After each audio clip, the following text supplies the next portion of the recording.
भोजी सेटा भी ओडिया भोजी आ खरादिनिया भोजी तार मजा किसी अलग थाए। एपटे गरम गरम खाइबा सेपटे झाल बाहर थाए गरम रे तार मजा आमको तो सब बेले मिलेनी से सौभाग्यटा किंतु जेबे जाऊ जदि भोजी थाए खाइकी निहात भाव में मजा करूँ आ भल भी लगे मध्य किंतु भोजी रे थिबा किछिटा आइटम आमको भल लगे आ किछिटा भल लगेनी। ठीक सेमिति मते भोजी रे खट्टा एते पसंद नुह किंतु खरा दिन रे जो मिलुथिबा आंब कलिमी आंबर खट्टाटा आहा सेटा तार मजा किछि अलग मु सेई खट्टाटा ही खाए आ मते सेटा बहुत भल लगे। जेहेतु ए खरा दिन आमे तो बाहर रहिलु तो भोजी खाइबार सौभाग्यता आमको मिल पारे केबे केबे मिले जेमती मु कहली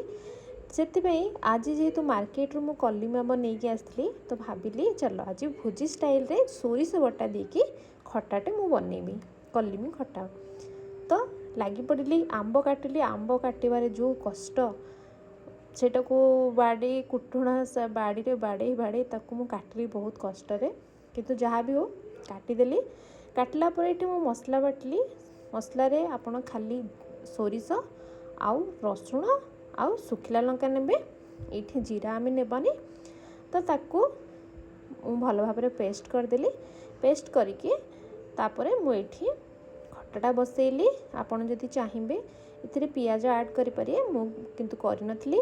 जस्ट 2 चम्मच तेल देबा तेल देकी आमे पंचफुटना देकी सुखिला लंका आउ करी पत्ता थिबा ताकू आमे फुटै देबा फुटैला परे जो मसलाटा आमे बाटी थिबा आगरु से मसलाटा को आमे देई देबा। बहुत साधा बहुत सिंपल किंतु खाइबा को बहुत भल लागे। जेते बेले पानीटा टिके फुटी आसीबो सेते बेले जो आंब आमे जो काटिकी रखिता कंचा आंब ताकू आमे पकै देबा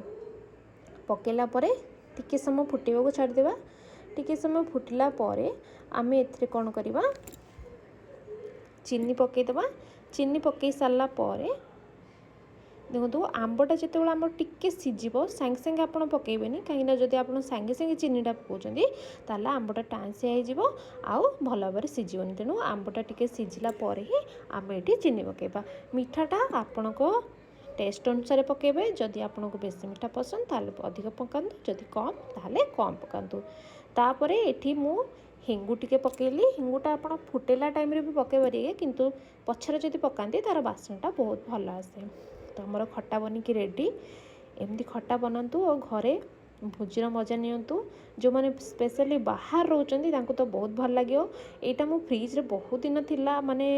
मु गोटे गोटे पीस खाऊली आमे 2 जण ही खाऊथलु तो गोटे गोटे पीस आमे बहुत दिन